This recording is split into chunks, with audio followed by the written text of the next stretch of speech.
মুন্সিগঞ্জে দিন দিন আশঙ্কাজনক রূপ নিচ্ছে ডেঙ্গু পরিস্থিতি।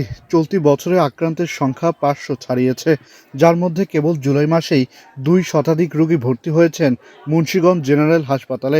শয্যার সংকটে অনেকেই এখন ঠাঁই পেয়েছেন হাসপাতালের মেঝে আর করিডোরে।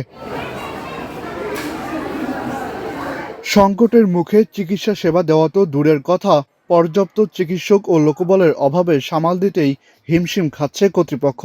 অভিযোগ রয়েছে হাসপাতালের অপরিচ্ছন্ন পরিবেশ ও অব্যবস্থাপনা সহ ডাক্তারদের ঠিকমতো পাওয়া যায় না। আমি তো ডেঙ্গু রোগী আসছি এখানে ডেঙ্গু চিকিৎসা করতে, আইসা দেখি আরো মশা ভরা। মশার জন্য শোয়া যায় না, মশারি চাইলে মশারিও দেয় না, আর অপরিষ্কার নোংরা, এখানে আরো ডেঙ্গু জন্ম হয়। এই আমার বিনীত অনুরোধ রইল, এই হাসপাতালে যে ভালোভাবে ক্লিন মানে রাখে, আর বাথরুমে তো যাওয়াই যায় না, বাথরুমের পরিস্থিতি অনেক খারাপ। এখানে তো আইসা দেখলাম ডেঙ্গু যে অবস্থা, মানে একের পর এক রুগী আসতেছে আর আসতেছে রুগী আর রুগী ডেঙ্গু। মুন্সিগঞ্জে এত ডেঙ্গু অবস্থা সিরিয়াস, মানে না দেখলে বুঝতাম না আসলে। তো ডেঙ্গু যে অবস্থা, আশা করি আপনার এই মুন্সিগঞ্জটা যদি একটু এই মশা মুক্ত করা হয়তো, যদি আপনার বিভিন্ন শহরে দেখি ঢাকাতে ওই যে স্প্রে করে, সারা ঢাকাতে স্প্রে করে মশা মুক্ত, যদি আমাদের মুন্সিগঞ্জে দেখলাম না এমন একটা স্প্রে করে মশা মুক্ত করুক। ভয়াবহ ডেঙ্গু রোগীর অনেক রুগী যা ওই বারান্দায় জায়গা দিতে পারতেছে না। ডেঙ্গুর অনেক রুগী, মানে এক রুগী না চাইতে আরেক রুগী আসে দাঁড়ায়।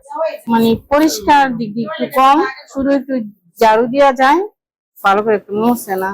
আইসিইউ ইউনিট আনুষ্ঠানিকভাবে উদ্বোধন করা হলেও লোকবল না থাকায় অচল হয়ে পড়েছে। ফলে মুমূর্ষু রোগীদের নিয়ে চরম দুশ্চিন্তায় দিন কাটাচ্ছেন স্বজনরা। আমাদের এখানে চিকিৎসার যে ডেঙ্গু রোগীর প্রকোপ অনেক বেড়েছে অবস্থাপনার কারণে। আমাদের যদি পরিষ্কার থাকতো তাহলে ডেঙ্গু রোগীর প্রকোপটা বাড়তো না।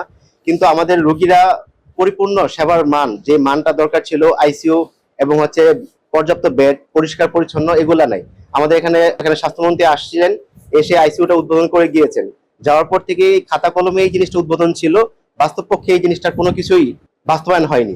নিজের পরিচ্ছন্নতা, যেমন জমাট পানি অথবা ডাবের কুশায় আছে, ড্রেনের নানান জায়গার মধ্যে পানি জমে আছে, এসব জায়গা পরিষ্কার রাখলে আশা করি মশা কমে যাবে। আর আমরা সকাল বিকাল ওষুধ দিতেছি, আশা করি মশাটা নিয়ন্ত্রণে যাবে। আর আমরা সকালে ওষুধ দিতেছি 12 জন, আর বিকালে আছে 6 জন। সকালে আমরা ওষুধ দিই, যে পানির ওষুধ, ড্রেনের ভিতরে পানি, এসব জায়গার মধ্যে দিই। তবে ডেঙ্গুর প্রাথমিক ধাপে আতঙ্কিত না হয়ে প্রচুর তরল খাবার খাওয়ার পরামর্শ দিচ্ছেন বিশেষজ্ঞরা। পরিস্থিতি মোকাবেলায় নেওয়া হচ্ছে প্রয়োজনীয় ব্যবস্থা, বলছে হাসপাতাল কর্তৃপক্ষ। ডেঙ্গু রোগী বেড়েছে, আমি এখনই বলবো না যে এটা আশঙ্কা। আমরা চাই যে সাধারণ মানুষ যেন আতঙ্কিত না হয়। তো ডেঙ্গু রোগী বেড়েছে, ওয়েট সিজনে ডেঙ্গু রোগী বাড়ে, তবে এখনো এটা আশঙ্কা আসলে বলার আমার মনে হয় এখনো সময় আসেনি। তবে আমরা প্রস্তুত আছি। আমরা চাই যে মানুষ যেন আতঙ্কিত না হয়। শুধু লোক দেখানো আশ্বাস নয়, দ্রুত প্রয়োজনীয় চিকিৎসক ও লোকবল নিয়োগের পাশাপাশি পূর্ণাঙ্গ আইসিইউ চালুর দাবি জেলাবাসীর।